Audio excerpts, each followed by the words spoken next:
Hi అండి, నమస్తే. Welcome back to our channel. ఈరోజు వీడియోలో చలిమిడి ఎలా చేయాలి ఏంటి అని చూపించబోతున్నాను అనమాట. సో ప్రాసెస్ అయితే చూద్దామండి.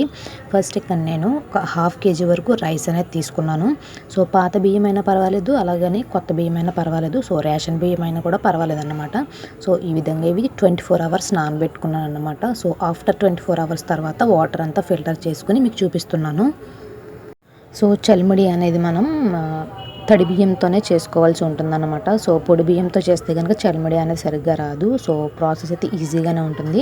సో ఎవరైనా సరే ఇంట్లో ఈజీగా చేసుకోవచ్చు. సో ఇక్కడ నేను మీకు చూపిస్తున్నాను. సో వాటర్ అనేది డ్రైన్ చేసిన తర్వాత ఈ విధంగా మనం రైస్ని పట్టుకుంటే కనుక మన చేతికి తడి అనేది అవ్వాలన్నమాట. సో వీడియోలో చూపిస్తున్నాను, చూసారు కదా. సో మన చెయ్యి ఇలా ఈ విధంగా తడిగా ఉండాలి. సో బియ్యం కూడా లోపల తడిగా ఉండాలన్నమాట. పైన ఉన్న బియ్యం కూడా కొంచెం గాలికి ఆరిపోతూ ఉంటాయి. సో తర్వాత ఈ విధంగా మిక్సీ జార్ తీసుకోవాలి. మిక్సీ జార్ తీసుకుని కొద్దిగా రైస్ అనేది అందులో యాడ్ చేసుకుని మెత్తగా, చాలా మెత్తగా గ్రైండ్ చేసుకోవాలన్నమాట.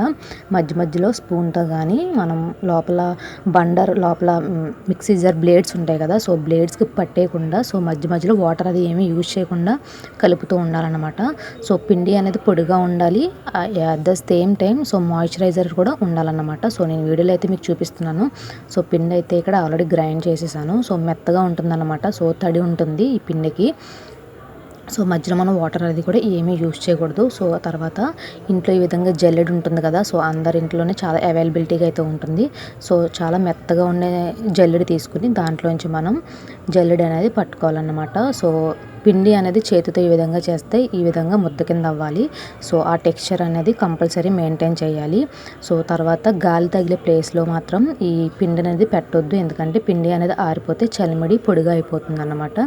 సో ఆ విధంగా ఉండే విధంగా చూసుకోవాలి. తర్వాత ఈ విధంగా పిండి జల్లించేటప్పుడు సో కింద నేను బాండీ పెట్టుకున్నాను అనమాట. అంటే లోతుగా ఉన్న గిన్నె అనేది పెట్టుకుంటే మీకు గాలి అనేది త్వరగా తగలకుండా ఉంటుందన్నమాట.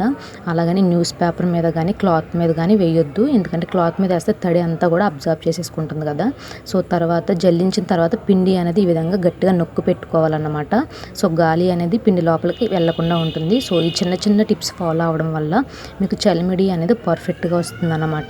సో మీరు మిక్సీ జార్లో గ్రైండ్ చేసుకున్నా పర్వాలేదు, లేదు అంటే బయట మిల్లులు ఉంటాయి కదా, పిండి మిల్లులు అవి ఆడుతూ ఉంటారు. సో అక్కడ మీరు ఇచ్చుకున్నా కూడా పర్వాలేదు అనమాట. సో యాజ్ ఇట్ ఈజ్ ఈ ప్రాసెస్ అయితే తప్పకుండా ఫాలో అవ్వండి. ఫాలో అయినట్లయితే తప్పకుండా కామెంట్ చేయడం మాత్రం మర్చిపోకండి, ఓకేనా. ఫస్ట్ టైం మన వీడియో చూస్తున్నట్లయితే తప్పకుండా లైక్ చేయండి, షేర్ చేయండి, సబ్స్క్రైబ్ చేయడం మర్చిపోకండి. పక్కనే గంట సింబల్ ఉంటుంది, గంట సింబల్ యాక్టివేట్ చేసుకున్న తర్వాత ఆల్ అని ఉంటుంది, ఆల్ని కూడా క్లిక్ చేయండి. సో ఇక్కడైతే మీకు జల్లెడ చూపిస్తున్నాను, చూసారు కదా, చాలా చిన్న చిన్న హోల్స్ ఉన్నాయన్నమాట. సో ఇంత మెత్తగా ఉన్న జల్లెడలో తీసుకుని మనం పిండి అనేది జల్లించుకోవాలి. ఒకవేళ మీ దగ్గర జల్లెడి అనేది అవైలబిలిటీగా లేకపోతే కనుక ఇంట్లో క్లాత్లు ఉంటాయి కదా, సో చిన్న కాటన్ క్లాత్ అలా మెత్తగా ఉన్న క్లాత్ తీసుకుని దాంట్లో వేసుకుని జల్లించుకుంటే మనకి మెత్తగా కిందకి పిండి అనేది వచ్చేస్తుంది. చలిమిడి పిండి అనేది ఎంత సాఫ్ట్గా ఉంటే చలిమిడి అనేది అంత సాఫ్ట్గా వస్తుంది అనమాట. సో నోట్లో పెట్టుకోగానే కరిగిపోతుంది. సో పిండి అనేది అంత మెత్తగా అంత సాఫ్ట్గా ఉండాలి. సో అదేవిధంగా చేతితో పట్టుకుంటే గట్టిగా ముద్ద కింద అవ్వాలన్నమాట. సో తడి కూడా ఉండాలి, తడి ఆరిపోనివ్వకుండా గట్టిగా ఈ విధంగా ప్రెస్ చేసుకుంటూ ఉండాలి మధ్య మధ్యలో. తర్వాత మూత పెట్టేసుకోవాలి, ఓకేనా. సో ఇక్కడైతే నేను కొబ్బరికాయ ముక్కలు చాలా చిన్న చిన్న పీసెస్ చూపిస్తున్నాను కదా. సో ఎంత చిన్న వీలైతే అంత చిన్న కొబ్బరి ముక్కలు అనేవి కట్ చేసుకోండి గార్నిష్ కోసం. సో మధ్య మధ్యలో మనం చలిమిడి తింటూ ఉంటున్నప్పుడు అవి మనకి నాలుగు తగులుతూ ఉంటే మంచి ఫ్లేవర్ వస్తుందన్నమాట. సో తర్వాత 1 స్పూన్ to 2 స్పూన్స్ కానీ కొద్దిగా నెయ్యి వేసుకొని నెయ్యిలో బాగా ఫ్రై చేసుకోవాలి. బాగా బ్రౌన్ కలర్ వచ్చేంత వరకు కూడా బాగా ఫ్రై చేసుకోవాలన్నమాట. సో చేతితో పట్టుకుంటే ముక్క అనేది విరిగిపోవాలి. సో ఆ విధంగా మనం ఫ్రై అయితే చేసుకోవాలి. కొద్దిగా గసగసాలు కూడా వేసుకుంటున్నాను. సో కొబ్బరి ముక్కలు ఫ్రై అయిపోయిన తర్వాత అదే నేతిలో కొద్దిగా గసగసాలు కూడా వేసుకుని ఫ్రై చేసుకుంటున్నాను. సో చూసారు కదా, మంచి కలర్ వచ్చేసాయి కొబ్బరికాయ ముక్కలు అనేవి. సో మీ టేస్ట్ని బట్టి మీరు ఎక్కువ వేసుకోవచ్చు, తక్కువ వేసుకోవచ్చు. కావాల్సిన వాళ్ళు డ్రై ఫ్రూట్స్ కూడా వేసుకోవచ్చు, కాజు కూడా వేసుకోవచ్చు అన్నమాట. సో నేనైతే ఇక్కడ కాజు యాడ్ చేయట్లేదు. సో ఇక్కడ నేను మీకు చూపిస్తున్నాను 1/2 కేజీ కప్ అండి. సో దీంతో నేను 2 కప్పుల వరకు రైస్ అనేది వేసుకున్నాను. సో 2 కప్పుల రైస్కి 1 కప్పు పంచదార ఫుల్గా వేసుకోవాలన్నమాట. సో తర్వాత 1/2 కప్ వరకు వాటర్ వేసుకోవాలి. సో పక్కా కొలతలు అన్నమాట. 2 కప్పుల బియ్యానికి 1 కప్పు పంచదార, 1/2 కప్పు వాటరు.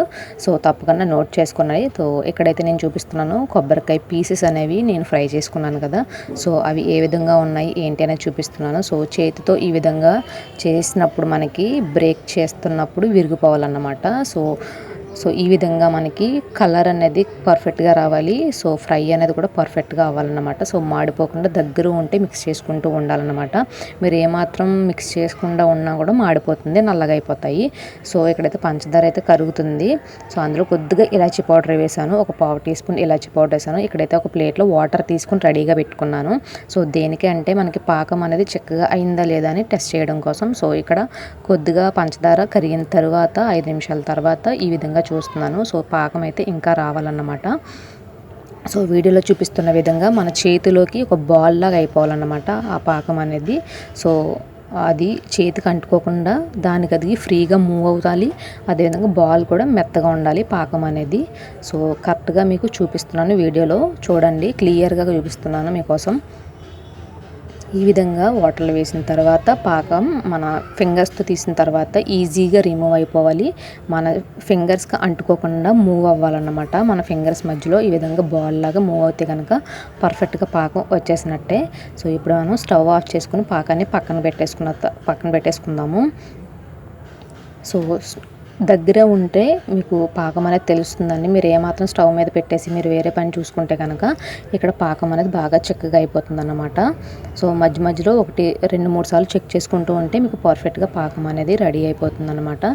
సో తర్వాత స్టవ్ ఆఫ్ చేసేసుకున్న తర్వాత సో పాకంలో కొద్దిగా పిండి అనేది యాడ్ చేసుకుంటూ మిక్స్ చేసుకుంటూ ఉండాలన్నమాట, ఉండలు కట్టకుండా. వీలైతే వేరే వాళ్ళ హెల్ప్ కూడా తీసుకోండి. సో ఫస్ట్ టైం చేసే వాళ్ళైతే జాగ్రత్తగా చేసుకోండి. ఒకసారి పాడైనా కూడా మీకు సెకండ్ టైం పర్ఫెక్ట్గా వచ్చేస్తుంది. ఇక్కడ ఇంకొక టిప్ చెప్తున్నాను. నేను 2 గ్లాసుల బియ్యానికి మనకు పిండి అయింది కదా. సో నేను పిండి కొలవలేదండి, బియ్యం మాత్రమే కొలిచాను. 2 గ్లాసుల బియ్యానికి 1 కప్పు పంచదార అనేది వేసానని చెప్పాను కదా. సో మీరు ఈ విధంగా పాకంలో పిండి వేసేటప్పుడు ఒక గిప్పుడు పిండి అనేది పక్కన తీసి పెట్టేసుకోండి. సో ఆ పిండి మీకు తర్వాత లాస్ట్లో యూజ్ అవ్వచ్చు.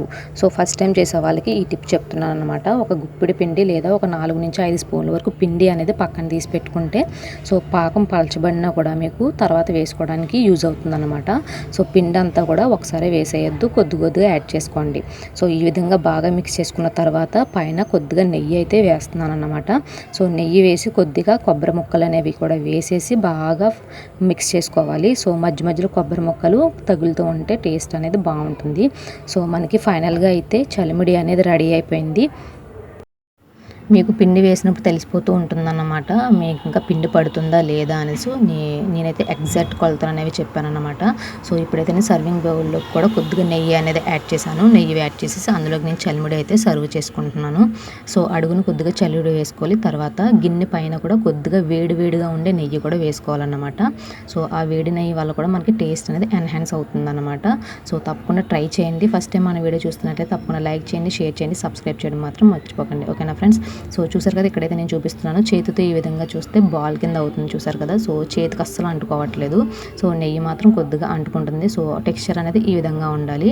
సో మీకు కొద్దిగా పల్చగా ఉంది అనిపిస్తే కనుక ఆల్రెడీ కొద్దిగా పక్క తీసి పెట్టుకోమన్నాను కదా. సో అది కూడా వేసేసుకోవచ్చు. నాకైతే కరెక్ట్గా సరిపోయిందన్నమాట. 2 గ్లాసుల బియ్యానికి 1 గ్లాస్ పంచదార అనేది. అంతేకాదు స్వీట్ కూడా పంచదారని బట్టి కూడా ఉంటుంది. సో రేషన్ షాప్లో వాడే షుగర్ ఒకలాగా ఉంటుంది, మనం బయట కొనే షాప్లో అయితే షుగర్ ఒకలా ఉంటుందన్నమాట. సో తీపి అనేది కూడా మీరు అడ్జస్ట్ చేసుకుని వేసుకోవచ్చు. కావాలి అనుకుంటే మీరు 4-5 స్పూన్లు ఎక్స్ట్రా కూడా వేసుకోవచ్చు, స్వీట్ ఎక్కువ తినేవాళ్ళు కూడా. సో చిన్న టిప్స్ ఫాలో అవ్వండి, తప్పకుండా మీకు కూడా పర్ఫెక్ట్గా చలిమిడి తయారు చేయడం వస్తుంది. సో తప్పకుండా ఫాలో అవ్వండి. ఫాలో అయినట్లయితే తప్పకుండా కామెంట్ చేయడం మాత్రం మర్చిపోకండి. ఓకేనా ఫ్రెండ్స్? సో పైన అయితే నేను ఇక్కడ గసగసాలతో కూడా గార్నిష్ అయితే చేసుకున్నాను. సో మీకు గసగసాలు ఇష్టం లేదు అనుకుంటే స్కిప్ చేసేయచ్చు, నో ప్రాబ్లం అండి. సో ఇక్కడైతే నేను టెక్స్చర్ అనేది చూపిస్తున్నాను అనమాట చలిమిడి అనేది. సో ఇంత ఈజీ ప్రాసెస్లో మీకు చెప్పానని అనుకుంటున్నాను. థ్యాంక్ యూ ఫర్ వాచింగ్ అండి. సో మళ్ళీ ఇంకొక మంచి వీడియోతో మళ్ళీ ముందుకు వచ్చేస్తాను. అంతవరకు bye. Thank you for watching. Bye now.